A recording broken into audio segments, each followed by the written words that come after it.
Olá, gente. 15 de novembro de 1889, data da proclamação da República.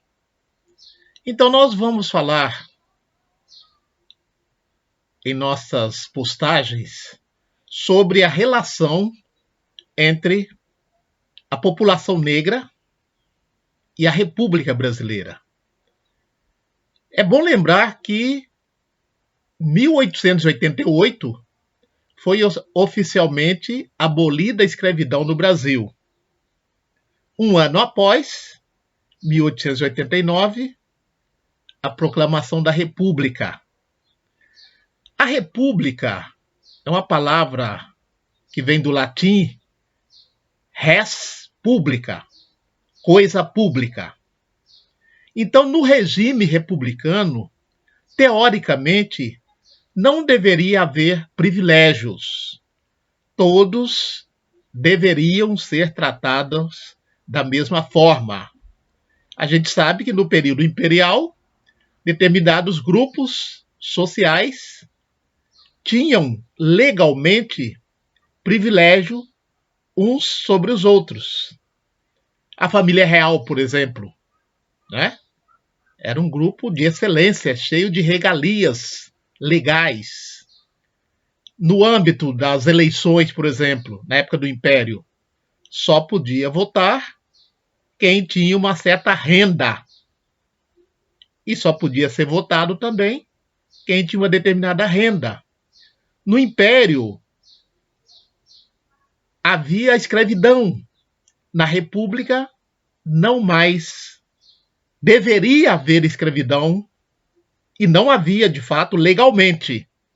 Mas os trabalhos correlatos à escravidão permaneceram no decorrer da República e até nos dias de hoje nós ouvimos e vemos nos noticiários denúncias de pessoas vivendo em situação análoga à da escravidão. Então, nós queremos mostrar nessas postagens a relação entre a República e a população negra. Primeiro, queremos lembrar que a proclamação foi a 15 de novembro de 1889 e a primeira Constituição brasileira da República foi em 1891. Queremos lembrar ainda que durante o Império vigorava o Código Criminal de 1830. Com a República foi feito um novo código, o Código Penal de 1890. Eu tenho até uma relíquia aqui que eu vou mostrar a vocês, que é a segunda edição do Código Penal da República dos Estados Unidos do Brasil, assim que era conhecido o Brasil, né? Então nós temos aqui, ó, né? O exemplar, uma relíquia, a segunda edição do Código Penal dos Estados Unidos do Brasil, que data aqui essa segunda edição de 1898, né? Então nós queremos mostrar que esse Código Penal ele foi de uma violência legal sem tamanho com a população negra, mestiça no Brasil. É preciso lembrar que logo após a abolição, os ex-escravizados não tiveram nenhuma assistência do Estado brasileiro. Como diz uma letra do samba enredo, né? Livres dos açoites das senzalas, presos nas misérias das favelas. Para dizer que o Estado brasileiro não construiu nenhuma política pública para os ex-escravizados, ao contrário do que fez em relação aos imigrantes, desde que fossem de origem europeia. Nós vamos ver isso também. Então, esses primeiros anos da República foram de extrema violência com relação às africanidades brasileiras, em relação a tudo que lembrava a África. Tudo que lembrava a escravidão era visto de uma forma enviesada, preconceituosa, né? Então, o Código Penal de 1890, ele reservou para a população negra artigos de extrema violência, vamos dizer assim, no âmbito, né, do direito de ir e vir, no âmbito do mercado de trabalho, no âmbito das práticas religiosas. É importante lembrar que a Constituição de 1891 dizia que o Brasil era um país de liberdade religiosa, logo, um Estado laico. Mas, na prática, as religiões de matriz africanas eram perseguidas e ainda são, não por parte do Estado, mas por parte de segmentos da população hoje, mas na época era perseguida pelo Estado, porque as práticas religiosas de matriz africanas eram vistas no âmbito do curandeirismo. Não é? Então nós vamos ver isso também. Então vamos fazer uma viagem aos decretos, alguns decretos, leis, e também alguns artigos do Código Penal de 1890. Vamos começar então com um decreto número 528, de 28 de junho de 1890. 1890. Um ano antes da Constituição e um ano depois da proclamação da República. O artigo 1º diz o seguinte, abre aspas, é inteiramente livre a entrada nos portos da República os indivíduos aptos, válidos para o trabalho, que não se achem sujeitos à ação criminal do seu país, excetuando indígenas da Ásia ou da África. Estes somente mediante autorização do Congresso Nacional poderão ser admitidos de acordo com as condições que lhe forem então estipuladas. Então veja que estava dizendo que os imigrantes estavam livres para entrar no Brasil, desde que não fossem de origem asiática nem de origem africana. Porque se dizia que esses dois povos eram etnicamente, racialmente inferiores.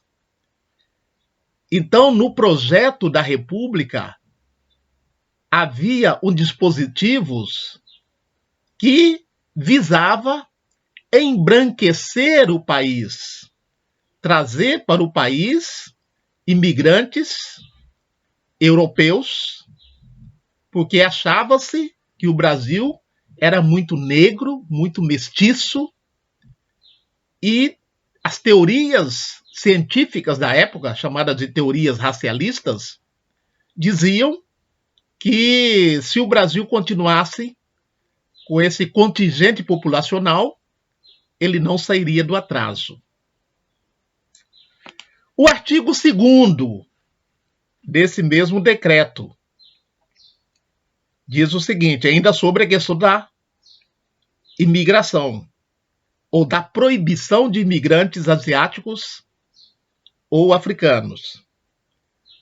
Diz o artigo 2º, os agentes diplomáticos e consulados dos Estados Unidos do Brasil obstarão, pelo meios a seu alcance, a vinda de imigrante daqueles continentes, Ásia e África, comunicando imediatamente ao governo federal, pelo telégrafo, quando não o puderem evitar.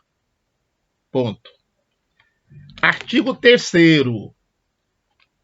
A polícia dos portos da República impedirá o desembarque de tais indivíduos, bem como dos mendigos e indigentes. Ponto. Então vejam vocês que durante todo o período colonial, todo o período imperial, os africanos eram bem-vindos à colônia e ao Império Brasileiro, desde que na condição de escravizados. Quando se deu a proclamação da República, uma das primeiras ações foi tentar obstar a entrada desses sujeitos. Inclusive, houve projetos visando mandar de volta para a África os ex-escravizados. Alguns foram, porque visualizavam outras perspectivas na sua terra de origem. Mas isso é uma outra conversa que a gente pode tecer mais adiante. Até porque, mesmo antes da República, alguns ex-escravizados retornaram para a África e formaram comunidades. Como nós sabemos da existência de comunidades de retornados do Brasil para a África, no Benin, na região da África Ocidental, no Togo. A gente pode tratar disso no outro momento. Mas agora estamos falando da relação entre a República Brasileira, proclamada 15 de novembro de 1889, e a população negra no pós-abolição. O Código Penal de 1890, no seu artigo 158, diz o seguinte: ministrar ou simplesmente prescrever como meio curativo para uso interno ou externo e sob qualquer forma preparados substâncias de qualquer dos reinos da natureza, fazendo ou exercendo assim o ofício denominado de curandeirismo. Pena: prisão de 1 a 6 meses e multa de 100 a 500 mil réis.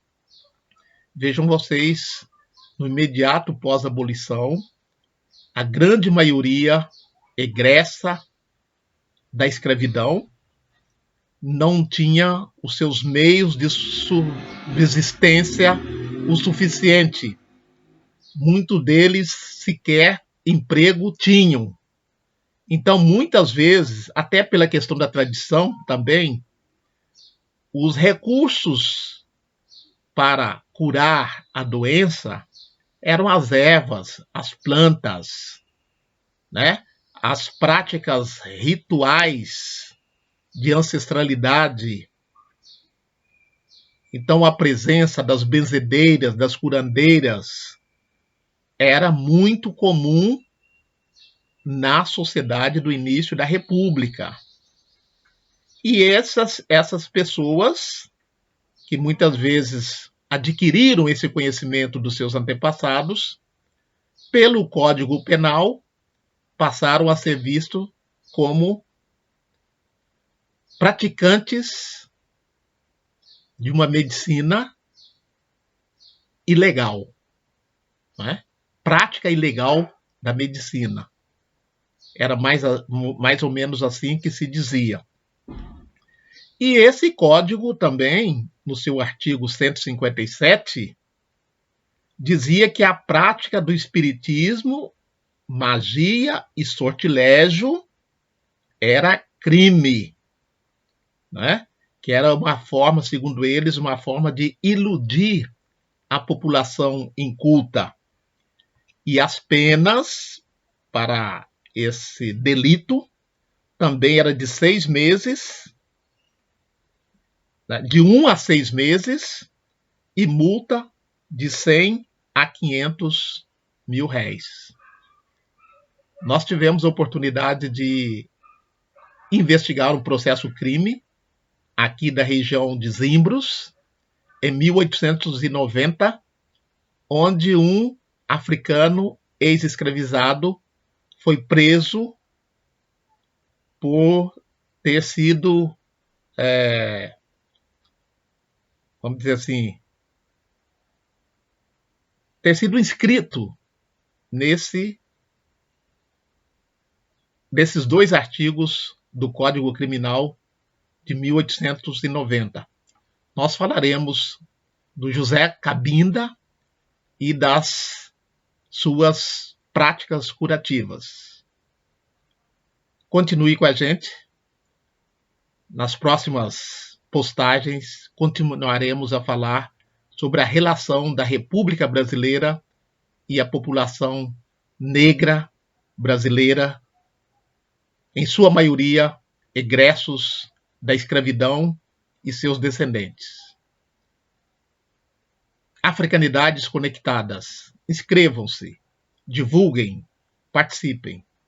Afro abraços.